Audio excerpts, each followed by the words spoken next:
Hi, everyone. It's Peter Kraut of Silver Advisor with another episode of the Pay Dirt podcast, where we interview management of companies that we recommend, but also personally own, track, and report on. And so today I'm joined by Guy Goulet, who is CEO of Cerro de Pasco Resources. Guy, thank you for taking some time to speak with us on the latest news at Cerro de Pasco. Well, thank you for the invitation again, Peter. Always good to speak with you. Guy, you've recently reported and assessed your completed 40-hole drill program on the tailings project of Cerro de Pasco in Peru. What are some of the key takeaways that you can leave us with for investors? So, Peter, if we recap, you remember we have that resource in these tailings coming from the Cerro de Pasco mine, which was originally financed by Mr. J.P. Morgan himself back in 1906. And we did the intense due diligence on these tailings, and we have a good estimation of what's in there.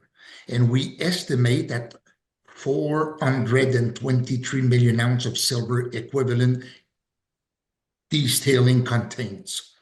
But at some point, we got to transform that resource into a 43-101 resource. So it took us a lot of time to get the permitting to be able to perform our first drilling campaign. And as you mentioned, we finished that drilling campaign 2 months ago, and we have announced a compilation lately. Peter, we are exactly where we estimated we were going to be. We're a little higher on silver, and one thing, we're a little low on copper, but we're going to catch up on copper when we're going to go on the second phase of drilling. So the copper is more to the south, which is more related to, at the beginning of the century, the underground operation. So we're very satisfied of in fact, we're exactly where we thought we were going to be. Excellent. Now, you mentioned the silver grades are a bit higher than you expected, even as they are, or even as they were prior to what they turned out to be. From my understanding, these are quite robust grades for silver for not only something that, let's say, would be an open pit, but in this case, an above ground metals deposit.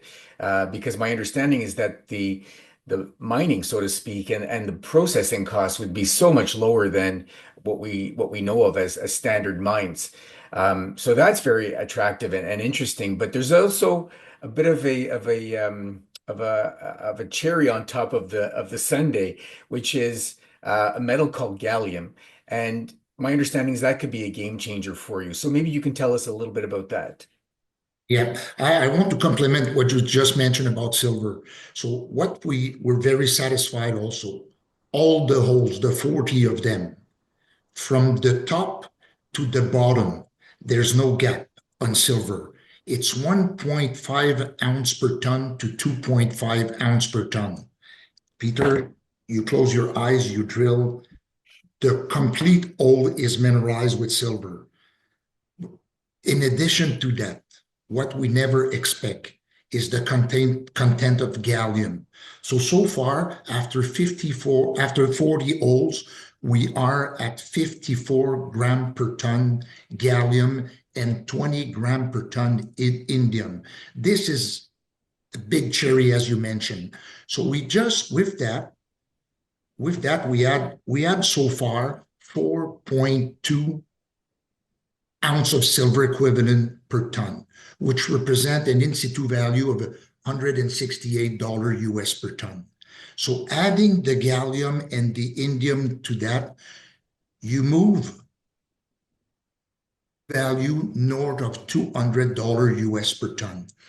And let's recall, as you just mentioned, today, 40% of the cost of producing base metal or precious metal is mining. There's no mining here. Count $1 or $2 per ton. So that resource is above ground. That is quite something to consider, and certainly tremendous for the economics of the project, to my understanding. So, we talked about gallium. Maybe you can tell us a little bit about why gallium is so important now. Most people probably have never heard of it, but it's very important in sort of the world geopolitical order. And maybe you can tell us how much it's trading for and how that compares with some of the other metals in the deposit. So gallium become critical for semiconductors. So it's going to replace those silicon chips. Okay. Gallium is mainly produced by China. 80% of the gallium is produced by China. I would say 98% of the gallium produced by China.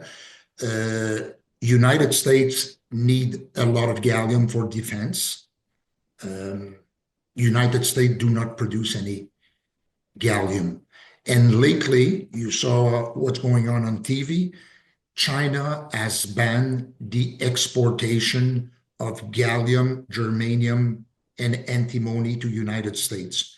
So price of gallium in the United States today varies from $550 to $650 per kilogram. So it's like adding 50, 50, 54 grams of gallium per ton. It's almost adding 2 ounces of silver per ton. That's And Peter, this is not finished. no, The good thing is the Pentagon even is talking about that. Like you've seen the government of the United States going to Groenland, looking for rare earths and critical metals. But you have to find a mine. You have to do a feasibility. Start. So if you start today, your mine will be ready. You'll be ready to start to produce gallium in 20, 25 years. right. Um, Guy, where will you be drilling next? I mean, you've done these 40 holes. It's on your concession. But my understanding is that you have plans to do a considerable amount more drilling. Where will that be? What are the plans? Okay, so if you remember, Peter, on that graphic, we've got that rectangle permit, which correspond to the El Metallurgista permit, which is our permit. This is what the Cerro Pasco shareholder owns. They own the mineral rights on what's inside that rectangle, but there are some extension, and these extension belongs to the government. So what happened? Peru is very formal. You got to follow the protocol. So what the government asked us first, they said, drill, prove that resource that you have inside your permit, and then we will enable you to drill on the extension of the permit. Obviously, the government wants this project to move forward. Well, we estimate if we built our own plant at 20,000 ton per day, we're going to earn north of $600 million US profit a year. Okay, so we're going to give to the government 28% income tax. You understand that the government wants this project to move forward. At some point, we're going to assume the treatment of the acid water. In 20 years and 15 years, there's no more acid water. We have cleaned up the whole area. We're going to create the well back in the community of Cerro Pasco. Okay. So it's just a matter of time. So the government will issue a supreme decree where they're going to allow us to go and drill the extension of the permit. Excellent. So, to kind of give an overview, what are the developments that our viewers should watch for through 2025? So first of all, this supreme decree, okay, it's going to happen. My colleague Steven Zadka and I are going to Lima next week. Things are happening. As I mentioned to you, it's all in the interest of the government to get this going ASAP. So this is one. Number two, as soon as we get the supreme decree, we're going to get the permit to drill. We're going to perform 60 more drill holes. Okay, and we expect to catch up. As I mentioned to you, on the copper. Interesting thing, the last two holes we announced, they were at the southern part of the pyramid. This is where we got the highest grade of gallium. So we expect the gallium to increase going south. Okay, was not saying that drilling campaign going. So the first 8 drill holes we announced to the north, we have an average of 23 grams per ton of gallium.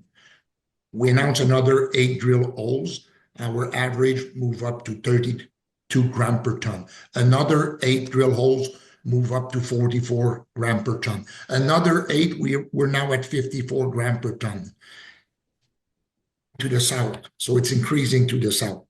So that's number 2, permitting for drilling in beginning of the drilling campaign.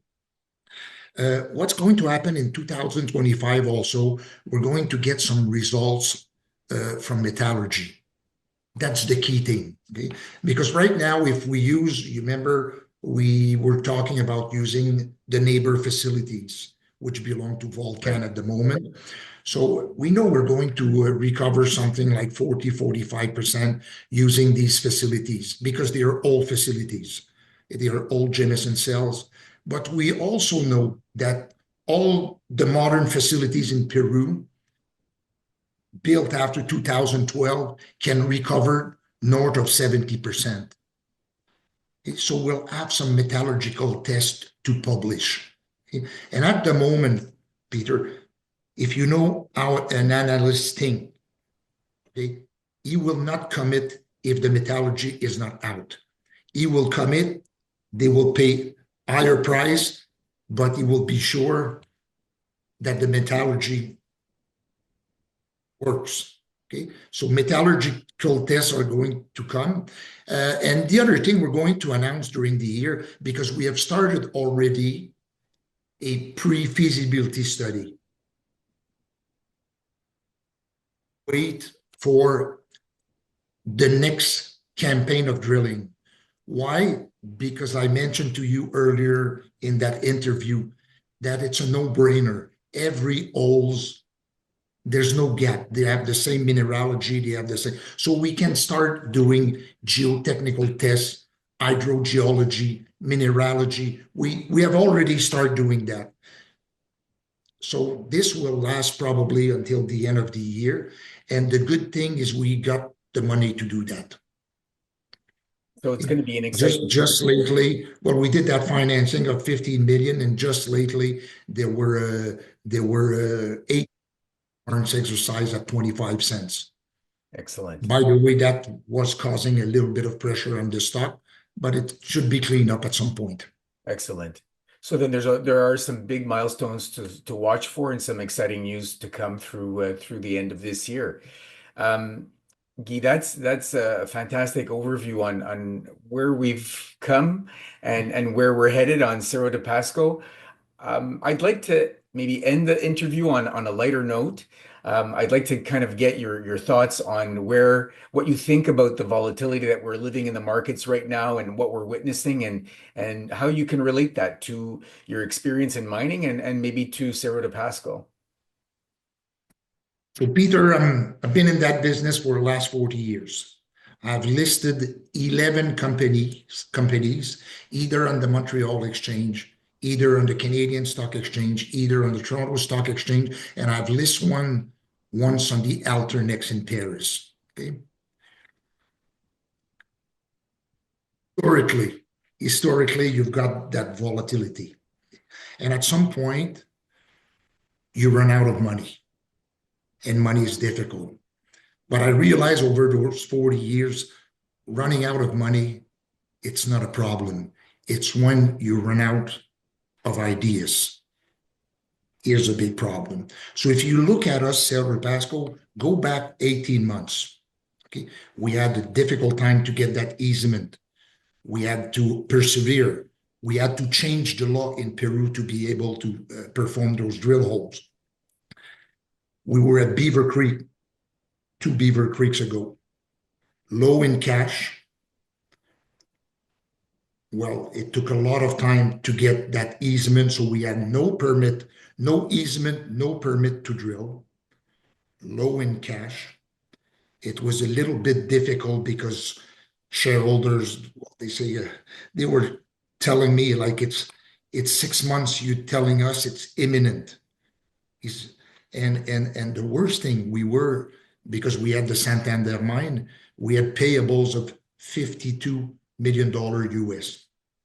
So the situation was so, but we had a good team. We team up. The team was good, and we put our ideas together.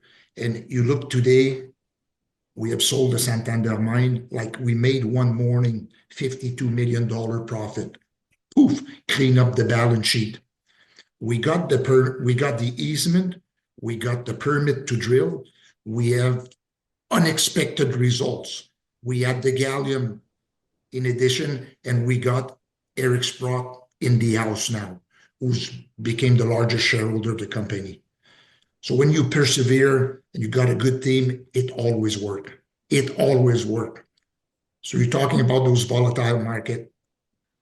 It's going to come back. It always come back. Absolutely. Well, that's a fantastic way to kind of wrap up the interview and to to show us how dramatically the fortunes of the company can change. Like you say, if you have a quality project, you have a fantastic and experienced team, and you have ideas, and that will attract capital and attract progress and certainly the it's become a very exciting story over at Cerro de Pasco, and we look forward to following this very closely. Thank you very much again for the invitation, Peter. It's been a pleasure as always, Guy, and we look forward to the next time. Bye. Thank you.